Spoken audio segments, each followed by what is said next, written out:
আসসালামু আলাইকুম দর্শক। 21শে নভেম্বর 1971 সালে মুক্তিযুদ্ধের এই দিনে সেনা, নৌ ও বিমান বাহিনীর সমন্বয়ে বাংলাদেশ সশস্ত্র বাহিনী গঠিত হয় এবং তারা পাকিস্তানি হানাদার বাহিনীর উপর সর্বাত্মক হামলা চালায়। স্বাধীনতার পর থেকে এই ঐতিহাসিক দিনটিকে প্রতি বছর যথাযোগ্য মর্যাদায় সশস্ত্র বাহিনী দিবস হিসাবে পালন করা হয়। কারাগার, বাসা, হাসপাতাল, গেল অনেকগুলো বছর এটাই ছিল খালেদা জিয়ার জীবন। দীর্ঘদিন পর রাষ্ট্রীয় মঞ্চে দেখা গেল তাকে। এক যুগ পর সশস্ত্র বাহিনী দিবসে সেনাকুঞ্জে অনুষ্ঠানে যোগ দিলেন সাবেক এই প্রধানমন্ত্রী। অন্তর্বর্তীকালীন সরকারের প্রধান উপদেষ্টা ডক্টর মোহাম্মদ ইউনূসও যোগ দেন এই অনুষ্ঠানে। তারা দুজন কুশল বিনিময় করেন, পাশাপাশি বসে কথা বলেন। ছাত্র আন্দোলনের নেতা, উপদেষ্টা পরিষদের সদস্য নাহিদ ইসলাম, মাহফুজ আলম ও আসিফ মাহমুদও খালেদা জিয়ার সঙ্গে কুশল বিনিময় করেন। রাজনীতিবিদ, সশস্ত্র বাহিনীর শীর্ষ কর্মকর্তা, নানা পেশার মানুষ আলোকিত করেন সেনাকুঞ্জ। সেনাকুঞ্জের অনুষ্ঠানে ডক্টর মোহাম্মদ ইউনূস এবং খালেদা জিয়া যখন আলাপ করছিলেন, সে মুহূর্তে গণবিক্ষোভের মুখে পালিয়ে যাওয়া শেখ হাসিনা ভারতে কী করছিলেন তা জানার উপায় নেই। তবে নিয়তির পরিহাস যে কতটা নির্মম হতে পারে তা হয়তো আওয়ামী লীগ সভানেত্রী অনুভব করতে পারেন। শেখ হাসিনা বনাম খালেদা জিয়া, বাংলাদেশের রাজনীতির ময়দানে এই বৈরিতা দীর্ঘদিনের। তবে যুদ্ধের মধ্যেও এক ধরনের শান্তির নীতি তারা অনুসরণ করে আসছিলেন। তাদের মধ্যে দেখা সাক্ষাৎ হতো কম, সৌহার্দ্য হয়তো ছিল না, কিন্তু একে অপরকে দীর্ঘদিন জেলের বাইরে সহ্য করেছেন। যদিও শেখ হাসিনা তার উপর গ্রেনেড হামলার জন্য বিএনপি সরকারকে দায়ী করেছেন, তবে 2014 সালের একতরফা নির্বাচনের পর পরিস্থিতি সবচেয়ে খারাপ হতে থাকে। এক পর্যায়ে খালেদা জিয়াকে কারাগারে নিক্ষেপ করা হয়। পরে তিনি নির্বাহী আদেশে মুক্তি পেলেও কার্যত ছিলেন বন্দী। ডক্টর মোহাম্মদ ইউনূসের উপরও শেখ হাসিনার দীর্ঘ স্বৈরতান্ত্রিক শাসনামলের কোপ পড়ে। তাকে প্রথমে গ্রামীণ ব্যাংক থেকে অপসারণ করা হয়। সুদখোর সহ নানা উপাধি দিয়ে তার উপর আক্রমণ শানান শেখ হাসিনা।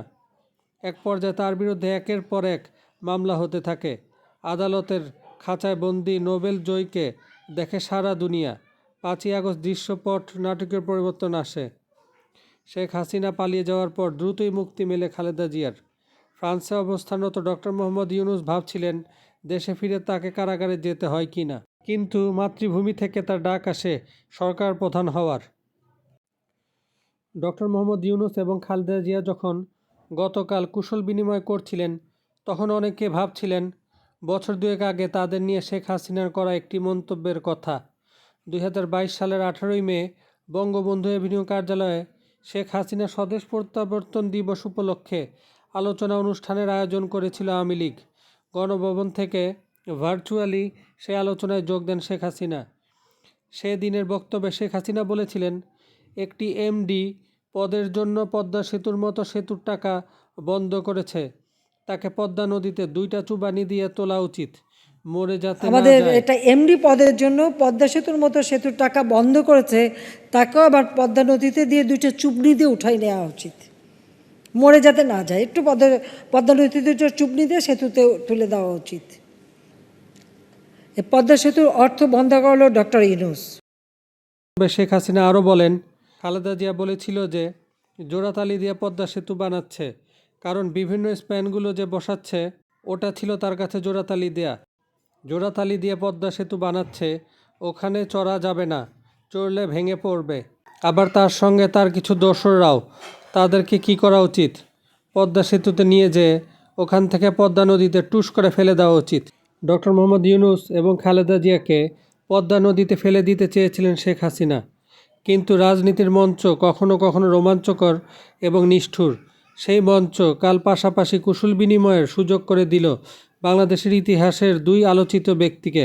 যখন দিল্লির কোথাও বসে শেখ হাসিনা হয়তো হিসাব মিলাচ্ছেন কোথা থেকে কি হয়ে গেল। যদিও রাজনীতির পণ্ডিতরা তাকে বারবারই হুঁশিয়ার করেছিলেন বহুদিন ধরেই, বলেছিলেন সব দরজা জানলা বন্ধ করতে নেই, সমঝোতার কিছু পথ খোলা রাখতে হয়, না হয় শেষ পর্যন্ত কোনো হিসাবই মেলে না।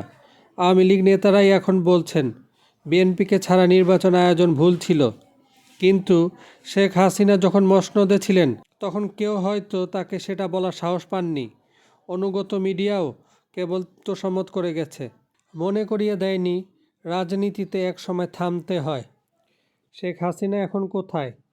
কদিন আগেই ভারতীয় মিডিয়া খবর দিয়েছিল নয়াদিল্লির লোধি গার্ডেন এলাকায় বাংলোতে আছেন শেখ হাসিনা। সর্বশেষ বিবিসিতে সাংবাদিক শুভজ্যোতি ঘোষ লিখেছেন, আসলে আজ থেকে ঠিক 100 দিন আগে আগস্টের 5 তারিখে চরম নাটকীয় পরিস্থিতিতে শেখ হাসিনা যখন ভারতে পা রাখেন, দিল্লির বিশ্বাস ছিল তার এই আশাটা একেবারেই সাময়িক।